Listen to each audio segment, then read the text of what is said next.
በአንድ ወቅት ኢትዮጵያ የቴክኖሎጂ ተጠቃሚ እንጂ ፈጣሪ መሆን አትችልም የሚለው የተስፋ መቁረጥ መንፈስ ዛሬ በወጣቶች የፈጠራ አቅም እየተተካ ይገኛል። አሁን ላይ እያየን ያለነው ትልቁ ለውጥ ያስተሳሰብ ለውጥ ነው። እኛም መስራት እንችላለን፣ የዓለምን ችግር የሚፈቱ ቴክኖሎጂዎችን ከዚሁ ከኢትዮጵያ ማመንጨት እንችላለን የሚለውን እምነት መገንባት ተችሏል። ኬብል ማስገቢያ፣ ሶኬት መሰኪያ፣ የምትፈልገው ከውጭ የሚመጣውን ነገር ሁሉ አስገብተን እንሰራለን። ከውጭ የሚገባውን አስቀርተናል። ከዛ በኋላ ደግሞ መላክ እንጀምራለን። የተለያዩ መሳሪያዎች አሉን፣ የተለያዩ የሰለጠኑ ባለሙያዎች አሉን። እነሱን በመጠቀም ሞር ትኩረት ሰጥተን የምንንቀሳቀሰው ባትሪ ፕሮዳክቶች ላይ ነው። አገልግሎት ሲጨርሱ ነው የሚጣሉት ማለት ነው።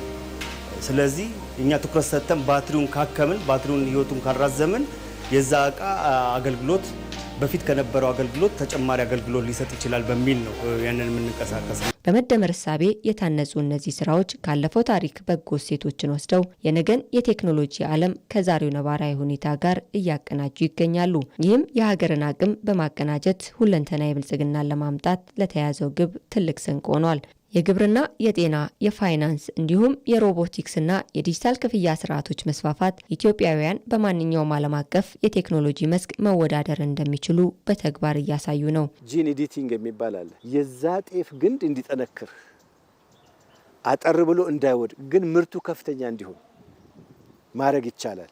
ይሄንን አሁን ዝርያውን አግኝተን እየሞከርነው ነው። እንደ ቴክኖሎጂ ተቋማዊነታችን አዳዲስ የሚባሉ ቴክኖሎጂዎችን ከዓለም ላይ ሶርስ በማድረግ እኛም ኢኖቬት በማድረግ ፕሮዲዩስ እያደረግን ለደንበኞቻችን ለሀገር ውስጥ እናቀርባለን ማለት ነው። በዚህም ብዙ ያስተዋወቅናቸው አሁን ገበያ ላይ ያሉ ማህበረሰቡ የሚጠቀምባቸው ብዙ ቴክኖሎጂዎች አሉ።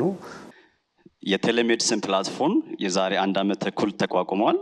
እስካሁን ከ2000 በላይ የጤና ባለሙያዎችን ኦንቦርድ አድርጎ ከ10000 በላይ ታካሚዎችን በተለይ ሩራል ኤሪያዎችን ሰርቭ ያደርገኛል።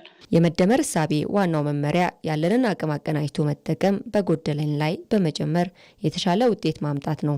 የዛሬ 5 ዓመት ገደማ የአይ ተቋም ያስፈልገናል ሲባል ምንም የአፍሪካ ሀገር እኛ በጀመርንበት ደረጃ የአይ ኢንስቲትዩሽን መፍጠር ያሰበ የሞከረ አልነበረም። የአይ ስትራቴጂ የሚፈጠር ሀገር አልነበረም። እኛም ውስጥ አከራካሪ ጉዳይ ነበር፣ ለምን ያስፈልጋል የሚል። ኤአይ ባይኖር ኖሮ ሁላችሁም እንደምታውቁት ኢትዮጵያ ውስጥ የመጡ መንግስታት ወይም የመጡ ሹመኞች በሙሉ ስለ ሲቪል ሰርቪስ ሪፎርም ያላወራ መንግስት የለም። በየጊዜው ነው የምንሰማው ሲቪል ሰርቪስ ይባል። መሶብን መፍጠር የቻለ ግን የለም። ለምን? ኤአይ አልነበረማ። ኤአይ መሶብን ፈጠረና ያይ ረጅም ጊዜ ትልሞቻችን አሁን ባለበት ደረጃ እንዲሳካ አስቻለ። ሁለተኛ መላን ብትወስድ አንተ እንኳን በደንብ ታውቀዋለህ። መላ ኢትዮጵያ ህዝብ እንዲያውቅ የምፈልገው መላ በኤአይ የተሰራው ልክ እንደ ዲፕሲክ ወይም ቻት ጂቲፒ ያለው ቱል በያዘው ይዘትና አቅም ደረጃ ከቻት ጂቲፒ በምንም አያንስም።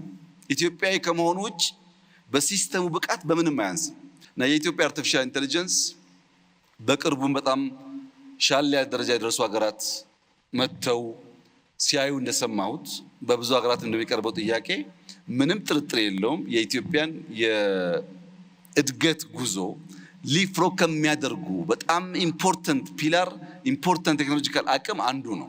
በቴክኖሎጂው ዘርፍ የሚታዩ ስራዎች የሀገሪቱን ነባራዊ እውቀት ከዘመናዊ ሳይንስ ጋር በመቀመር አዲስ መፍትሄዎችን እያፈለጉ ይገኛሉ። በኢትዮጵያ እየተገነቡ ያሉ የቴክኖሎጂ ፓርኮችና የፈጠራ ማዕከላት ወጣቶች እውቀታቸውን እንዲያጋሩና በጋራ እንዲሰሩ ምቹ ሁኔታን እየፈጠረ ነው። ይህ የመደመር መርህ የሆነውን አብሮነትና ትብብርን በተግባር የሚተረጉም ነው። በተናጥል ከመሮጥ ይልቅ በቴክኖሎጂ የታገዘ ትስስር መፍጠር ሀገሪቱ በሳይንስና ቴክኖሎጂ መስክ ያላትን አቅም በማቀናጀት ወደ ላቀ የእድገት ምዕራፍ እንድትሸጋገር ያስችላታል።